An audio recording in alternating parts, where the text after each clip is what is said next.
All right, so I've got a feeling that the scalpers and flippers are really going to hate this video. But let's get into this. So with a lot of new people entering into the hobby, I get asked this question almost on a daily basis. John, should I be paying market price on Facebook Marketplace?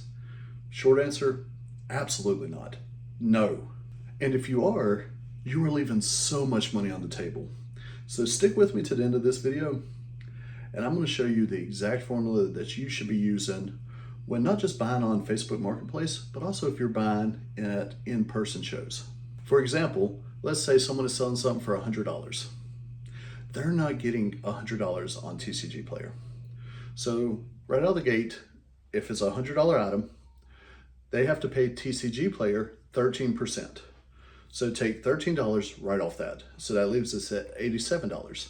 Now anything over $50 on TCGPlayer requires shipping with tracking. If you see these items, everybody is selling it with free shipping, right? So the average cost of shipping nowadays is about $7, unless you get into the larger products, in which we can talk about that here in a minute. But on ETB and booster boxes, you're going to average between $7 and $9. So we'll say $7 for easy math. So that $100 item became $80 right out of the gate before we're even talking about profits. So that person that sold that item at $100 is now down to $80. And that's gross, not net. So now let's factor into price. Let's say they paid $70 for the item. So they made a $10 profit. Now, when you're buying it off of somebody on Facebook, they're not making the $10 profit, they're making a $30 profit. And I know what you're thinking, well, John, I'm paying the same amount. You are, but you're also rewarding lazy sellers. Let's get into that. That's the elephant in the room. When you purchase from that at that price, you are truly rewarding lazy sellers. And honestly, that convenience fee is costing you money. That's a hard pill to swallow, but every single time you pay that fee, it's costing you money. Let's take Ascended Heroes, for instance. On TCGPlayer, I think it's priced at $160, $165, somewhere between there. If you pay that price on Facebook Marketplace, you are completely overpaying and should stop immediately. Because when you're doing that, that's how scalping survives. Period, point blank. That's why they're doing it.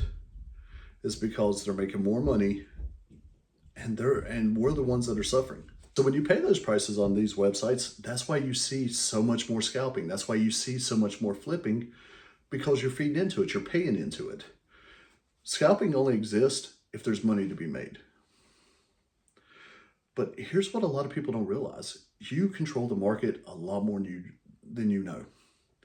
Because every time you make a transaction, every time you buy something, you are voting one way or the other with your wallet. And if you want things to get better and you want to stop overpaying, don't feed into it. Because, and I'm going to give it to you, here's the formula that I promised you at the start. So TCGPlayer, eBay, a lot of these places, they average around a 13% fee that you have to pay. So right out of the gate, if someone says, hey, I've got this priced at market price, great. Let's go ahead and actually truly dig into this market price.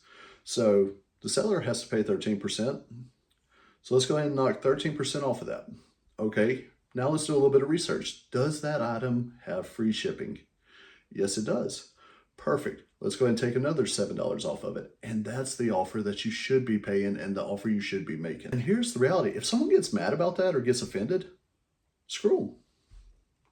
That's not a you problem. That's a them problem because they don't know how to source properly. If the only way they can source inventory is to go to a local Walmart and a local Target and buy things so you don't get the chance to buy it at retail, do you really want to do business with a person like that anyways? You're not lowballing them. You're just paying them what they should make on selling that product. But once again, that's their problem. It's not a you problem. Because the best thing to do in that situation anyways is walk away. If someone's going to get that aggressive over it, walk away. You don't have to spend your money with people like that. Because there is a much larger picture at play here. Do you want this hobby to stay honest? Do you want it to continue to grow in a healthy manner? Or do you want to keep overpaying for things? Something will have to give. So I'll stop my rant now. If this helped you in any way, please consider liking and subscribing. It helps my channel more than you even realize. I wouldn't be doing myself any favors if I didn't give at least one little website plug. So if you're looking for fair prices and you're tired of the games, consider going to my website. We're always running some kind of special. But we're going to be doing a lot more videos talking about buying, selling, and all that fun stuff. So if you like that kind of content, stick around. I think you'll really enjoy it. But until next time, goodbye.